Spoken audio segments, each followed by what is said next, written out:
Pemirsa, sebelum kita lanjutkan kembali perbincangan, kami bawa Anda untuk bisa melihat lebih dekat sebenarnya siapa calon gubernur dan juga calon wakil gubernur Jakarta ini. Kita akan mulai terlebih dahulu dengan pasangan Pramono Anung dan juga Rano Karno. Nah ini dia, siapakah sosok Pramono Anung dan juga bagaimana track recordnya tadi kalau katanya Mas Agung ini begitu penting bagi para pemilih Jakarta. Nah kita sudah lihat tadi data dari Pramono Anung, ini dia usia 61 tahun.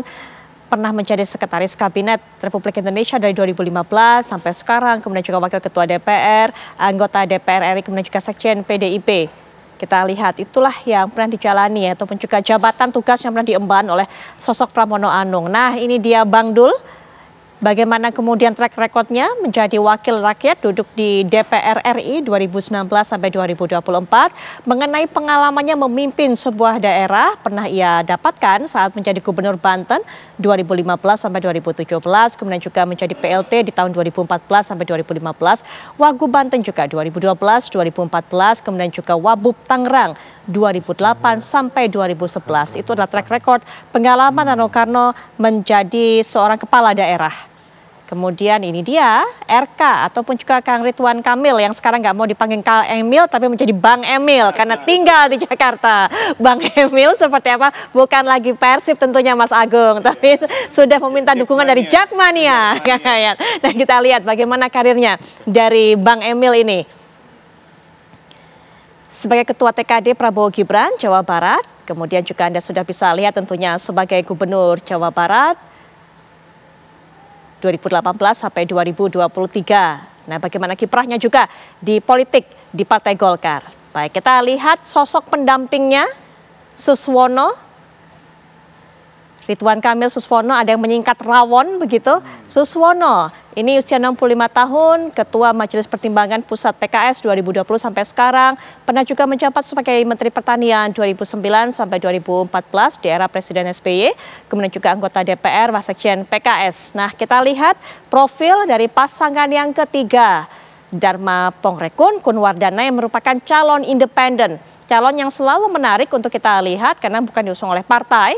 Nah, apakah kemudian mampu menyuarakan suara warga Jakarta dan menjawab segala macam masalah warga Jakarta ini? Calon independen, Komjen Pol Purnawirawan Dharma Pongrekun. Kita lihat bagaimana karirnya di pihak di institusi kepolisian. Kemudian Deputi Bidang Identifikasi dan Deteksi BSSN. Kemudian kita lihat juga Wakil Kepala BSSN 2019 sampai 2021 dan Patilem Diklat Polri 2024. Berikutnya inilah sosok pendampingnya Kunwardana yang disebut bayi ajaib. Sekjen Partai Demokrasi Kebangsaan 2015 sampai 2020. Kemudian juga pernah menjadi caleg DPR dari PAN Dapil Jawa Timur 2 2019. Kita sudah simak bagaimana profil dari masing-masing cagup cawagup. Nah, sepertinya kita berikan kesempatan berikutnya Bang Dev untuk memberikan kalimat penutup karena kabarnya juga waktunya begitu terbatas, harus segera meninggalkan perbincangan ini. Silakan Bang Dev.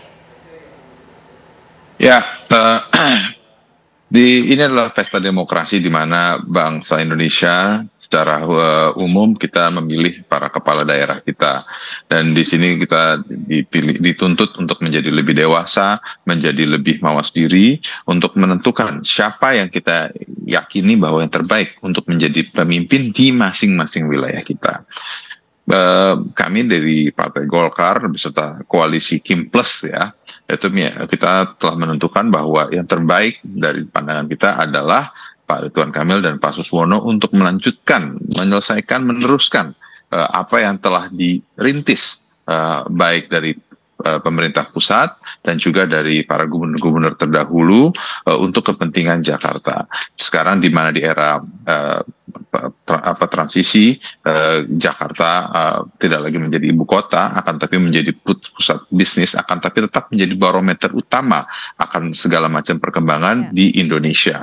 Nah, untuk itu dibutuhkan suatu pemimpin yang memiliki visi yang jelas, memiliki visi yang luas, memiliki pengalaman yang telah teruji di berbagai macam bidang dan diakui kemampuannya bukan hanya dari lokal, akan tapi lebih dari regional, bahkan sudah menjadi internasional. Keberhasilan dan kemampuan dan kepiawaian Pak Ridwan Kamil dan Pak Suswono telah diakui oleh berbagai macam lembaga di internasional, dan maka itu ini adalah yang kami yakini yang terbaik untuk bisa benar-benar memajukan, mensejahterakan, membangun ibu kota Jakarta ya, yang sebentar lagi menjadi daerah khusus Jakarta, untuk menjadi lebih baik dan masyarakatnya lebih sehat, dan salah satu menjadi penopang ekonomi Indonesia untuk lebih kuat ke depannya. Baik, Bang Dev, terima kasih Bang Dev sudah meluangkan waktu yang terbatas untuk bisa bergabung dan juga memberikan pandangannya mengenai apa yang direncanakan dari pasangan Ridwan Kamil dan Suswono dalam perbincangan di Apa Kabar Indonesia malam kali ini. Terima kasih sekali lagi. Bang Ciko masih bersama kami semua. Ya, kemudian juga Pak Kamarudin masih bersama kami semua. Kita lanjutkan perbincangan. Kang Yaya, silakan diberikan pandangan dari apa yang disampaikan oleh masing-masing tadi sebelum jeda. Pertama begini ya, yang menarik adalah visi misi gubernur itu ditunggu sama warga Jakarta. Ya. Karena warga Jakarta akan bertanya mau dibawa kemana kota ini ke depan, bagaimana kota ini dikelola. Dan yang tadi Mas Agung juga mengatakan, warga Jakarta tuh rasional, bisa melihat janji-janji itu sebetulnya janji kosong, janji yang bisa diimplementasikan, atau kemungkinan janji yang bisa Gatot Kocir, gagal total, kocar-kacir.